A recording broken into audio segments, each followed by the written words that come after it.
Olá pessoal, tudo bem? Aqui é o professor Juliano. Vamos para mais uma videoaula que vai ficar disponível para vocês aí no nosso canal. Eu espero que vocês gostem. Então pessoal, dando sequência aí nas nossas videoaulas aí a respeito dos tiristores, então vamos continuar aí a respeito do acionamento, né, do nosso tiristor, o SR. Nós estamos estudando aí durante essas semanas em corrente contínua. Como nós vimos nas aulas anteriores, nós temos aí as três regiões de operação do nosso tiristor. Nesta primeira opção aqui, o cuidado que a gente precisa ter, nossa tensão reversa do nosso tiristor não pode passar o que nós chamamos de tensão de breakdown, ou seja, quando o nosso SCR ele está reversamente polarizado, a tensão que vai ficar polarizada em cima desse nosso tiristor, ela não pode ser maior do que essa tensão de breakdown. Caso isso ocorra, acaba ocorrendo aí, a queima, do nosso componente, tá bom? Aí nós temos, a região onde nós temos o nosso tiristor diretamente polarizado, porém a tensão de alimentação dele, ela é menor do que a tensão UBO. Então, o nosso tiristor, mesmo que eu tenha uma injeção de corrente no gatilho aqui, ele não vai conduzir, tá bom? Ele só vai conduzir quando a nossa tensão de alimentação ela for maior do que a tensão UBO.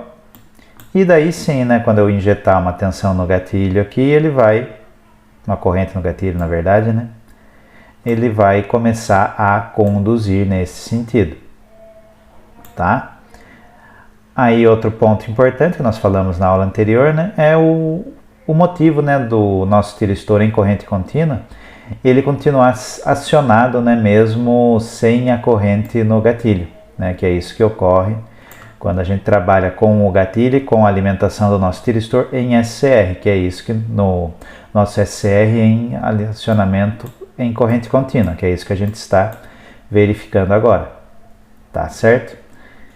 Aí aqui algumas coisinhas técnicas aí a respeito dos nossos tiristores, Aqui eu tenho umas características técnicas dele, então nós temos basicamente dois tipos aí, a família TIC e a família MCR. Então, o que vai mudar um pouquinho é somente aí, a nomenclatura, cuidados que nós temos que ter na hora de especificar os nossos tiristores, Nós temos que saber a classe de tensão que nós vamos trabalhar, tá? Então ele varia aí, de 30 volts, 50 volts, 100 volts, 200 volts, 300 volts até 400 volts. Então a gente precisa, ter ideia aí dos valores para que a gente consiga dimensionar aí o nosso tiristor de acordo com a aplicação, e com a tensão de alimentação, tá? E outro ponto importante também é a tensão de breakdown, que a gente precisa lembrar, a gente tem que dimensionar ele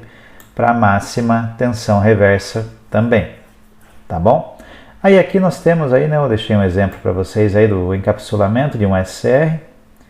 Então nós temos aqui, neste exemplo aqui, nós temos o terminal K, que é o terminal do catodo, terminal A, que é o terminal do anodo, e o terminal G, que vai ser o gatilho. Então notem, que ele não é numa sequência aqui,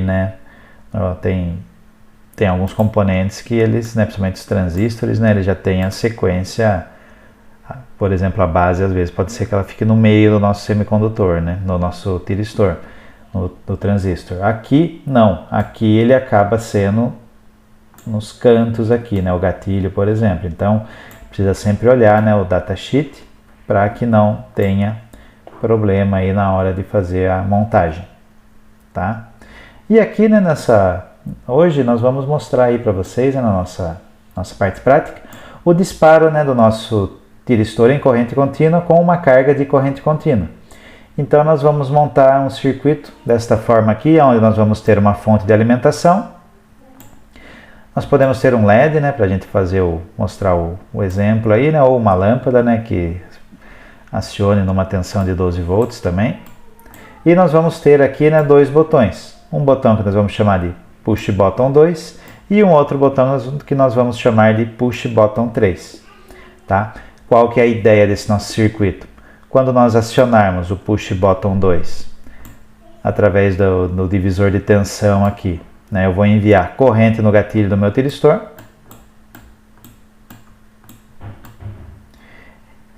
Enviando corrente no gatilho do tiristor, ele vai começar a conduzir nesse sentido. Tá? E, portanto, a minha lâmpada ela vai acionar.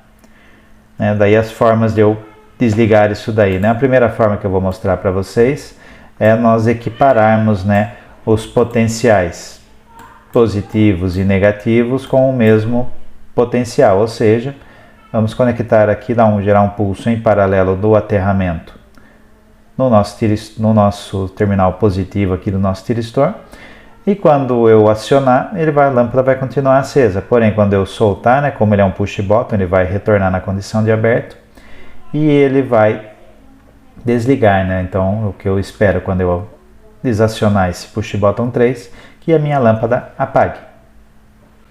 Tá certo, pessoal? Bom, pessoal, essa foi a nossa videoaula e se liguem aí em nosso canal, que nós teremos vários outros vídeos aí que serão disponibilizados para vocês. Até a próxima!